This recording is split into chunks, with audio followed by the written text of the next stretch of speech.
On behalf of the Mississauga community and the board, I welcome everyone. Thrilled to have Dr. Abdullahi with us today. This will really be a great event. We're all looking forward to it. Just before we start, logistics. We have two exit doors here. The washrooms on your right side. Just keep going. The other right and right again. There will be. This is a session, I think we start at 4. There will be, Dr. Abdullah is going to talk first, and then there will be a period for questions and answers. We ask everyone to come to the front, just because we're taping the event, so if they can come to this mic later on and do their questions. Because we are videotaping, I would appreciate it if nobody comes in front of the camera. So for this, you can only use the back door as well too. We don't want to use this door again just because of we're taping. Just in terms of events for the MSCCA, I think we have an AGM meeting. We hope everyone can come. It will be held either end of October or first week of November. We'll set the schedule out, but we hope that everyone can come because. Just to let, there will be a new board coming, so we just hope everyone can show up that day. We'll start the event now, and I'll give it to Ahmed to present Dr. Abdullahi.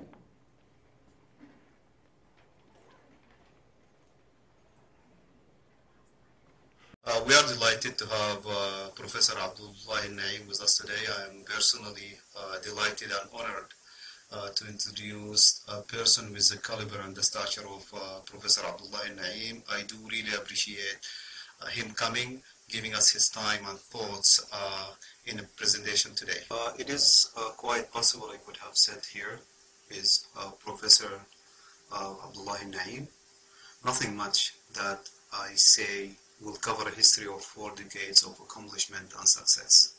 So, the speaker needs no introduction cliche. But I try to avoid the cliche. So what I did was I went through the professor resume, picked up a couple of sample pointers, but I came across that we Sudanese are modest. And we are known not to appreciate people who did much for us. I remember I went to a fundraising event last year. It was the day Dr. Suad Ibrahim Ahmed died in Sudan. I really felt it wasn't a good day for Sudan. At the event there were students, graduates from Khartoum University. I came and I said that today is a sad day for Sudan. I was shocked to learn that they didn't know whom I was speaking about. So then today I decided to go through a couple of minutes. I promise it will be brief.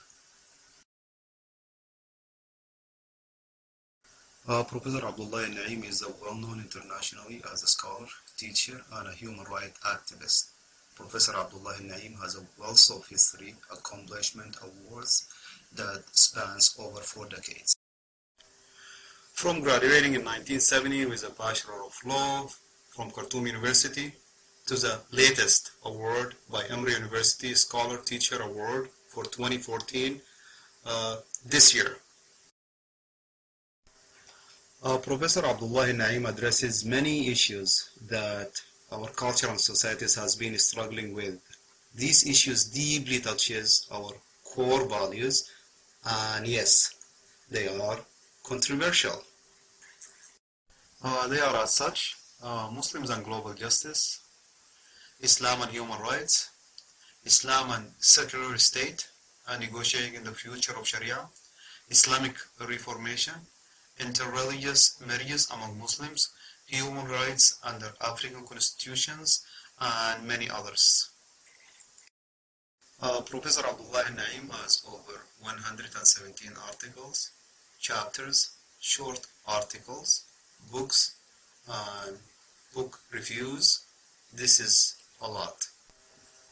Professor Abdullahi Naim has many books.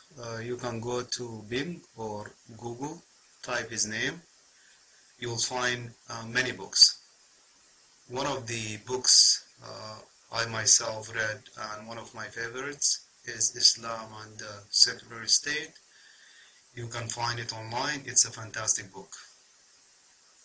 Nothing that I would say today will cover the history of the professor, so I will leave it to everyone to Google him, especially the youth. And there is the subdomain of the University of Emory, that edu, that is dedicated to the professor. I encourage you to go and browse the webpage. Before we start, there is a short video that we prepared for this event.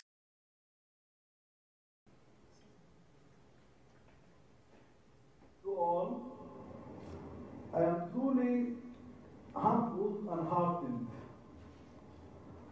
And I will say why in a few minutes, but I wish first to acknowledge that when I met His Holiness inside, and I said I'm from Sudan, and he hugged me, I felt peace. I felt a powerful charge of peace. And that was exactly the point I had thought of making before coming to this meeting, which is peace is being peaceful, not making peace unless we are peaceful within. And for me, as a Muslim, religion is about that inner peacefulness that makes peace possible. And I was heartened and humbled to hear His Holiness making his beautifully captivating and imaginative and heartening remarks, and they happen to be the same point. And I heard my colleagues and friends making the same point from each of our traditions. And it is amazing that I can cite all the prophets of all the religions to make the points my prophet made. And our latest prophet is the Mahatma Gandhi, I believe, and he said, be the change you want to make.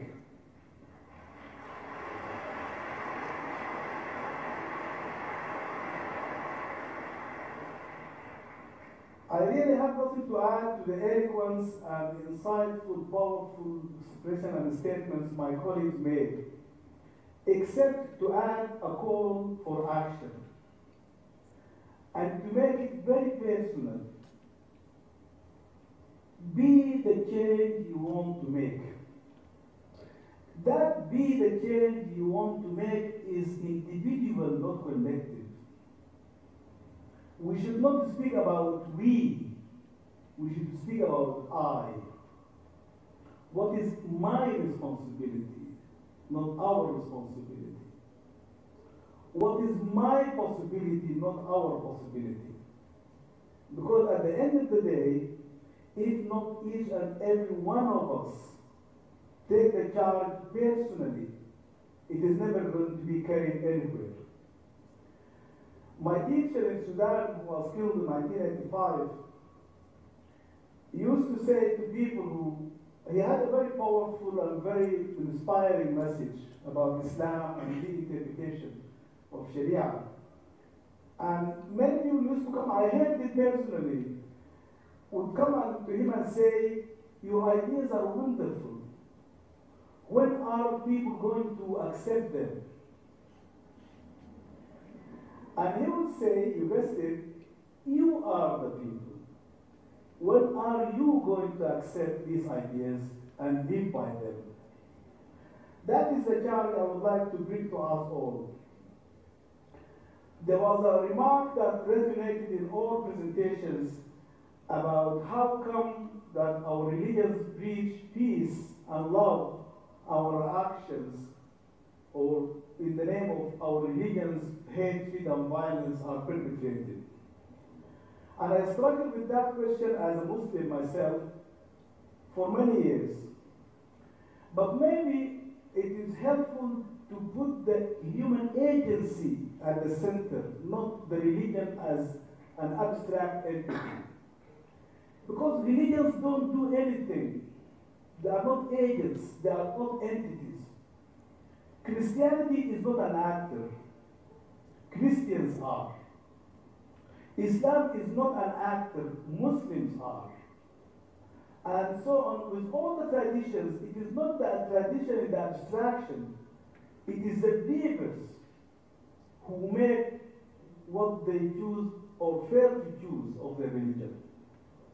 And the advantage of focusing on the human agent is it opens all possibilities of change for the better. If it is Islam, then what can I do about it? But if it is me as a Muslim, then there is everything for me to do about it.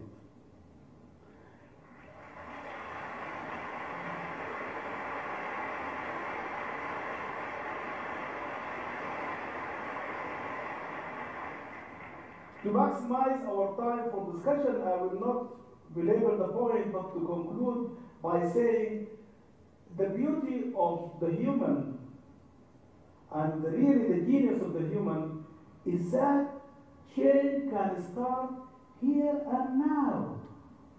It doesn't have to wait for tomorrow, it doesn't have to wait for the next convention, this huge audience.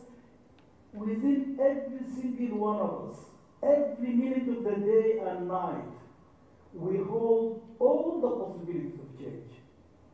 Every second of our lives, we can make the right moral choice and follow with action. And every second of our day, we can fail to make that choice. And it is we who are honored or dishonored by the choices we make, not our enemies. Thank you very much.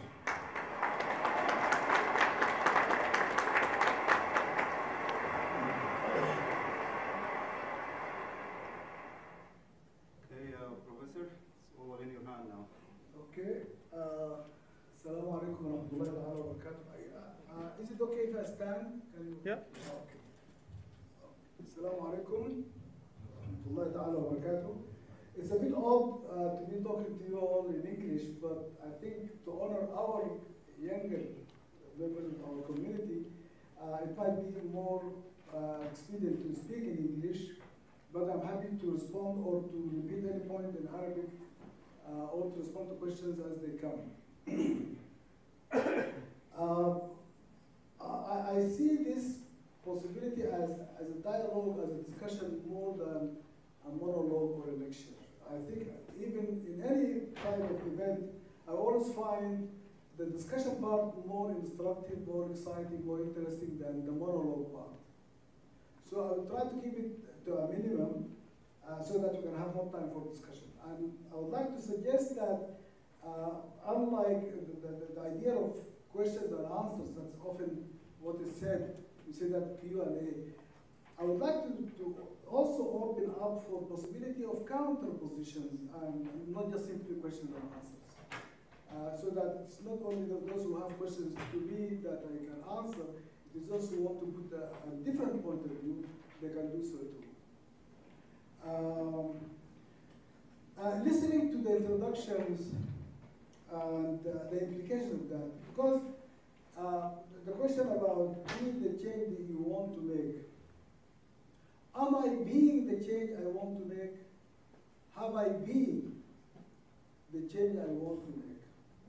I think that's a question each one of us, I would like to be very clear about this, that this question I raise for myself as well as for every single one of us.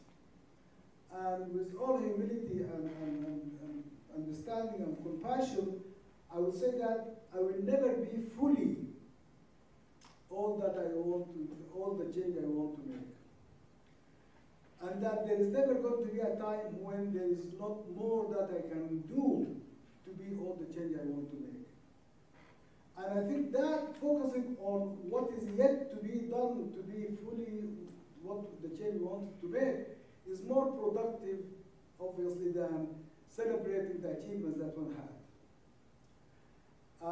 The second point I was thinking, again, with the general Abid's very generous introduction, is when he said that so many articles, so many books, so and then I asked myself, have I been what I said in those publications?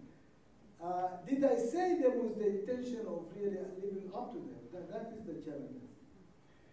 The phrase that I quoted, the Mahatma Gandhi, be the change you want to make, is very powerful, but it has always been with all major traditions. It's not something that Mahatma Gandhi invented or totally brought out of the blue. It is something that really, and why it resonates with all of us, is because its truth and validity is so deeply embedded in our consciousness, whatever tradition, whatever culture we belong to. To quote the Quran on the point, and again, it's always the question of why do you quote the Quran, to whom do you quote the Quran, and what else do you do after you quote the Quran? It's not as if by quoting the Quran you made the point, because even for believers who share a conviction that the Quran is the word of God like I do, still they will disagree about what it means. So it should not be presented as if it is a categorical, here it is, the Quran said so, what else?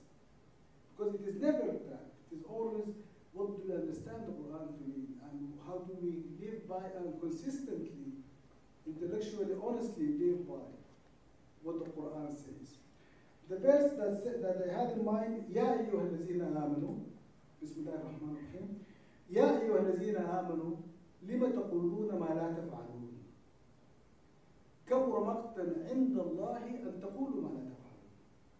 That's exactly be the change you want to make. Why do you say what you do not do? It's most hateful to God that you say what you do not do. So if we don't live by what we say, we are really falling in disgrace of God by failing to live up to what we claim to. And the point I think is very powerful in that too. There are many, many verses, of course, and there's also hadith of the Prophet that can be cited to this point. I think it is so obvious, and nobody will dispute probably that this is really important. The challenge comes in how to unpack it, how to live really truly by that value. And on that, as I said, we are constantly trying to perfect and clarify and improve our understanding, our conduct, and so on. The point in particular I wanted to make to this committee, this group, and gathering here, a couple of them to do with Sudan in particular, but also to do with us as Muslims, for those who are Muslims. And I do accept, of course, that probably none of us is Muslim the way we should be, but in any case, any minute of the day, one is to be free to choose to be Muslim or remain Muslim or not. Islam always has to be a choice. And I say this so that all of us feel the freedom to, cease to be a Muslim if you are not convinced, if you are not moved by it, if you are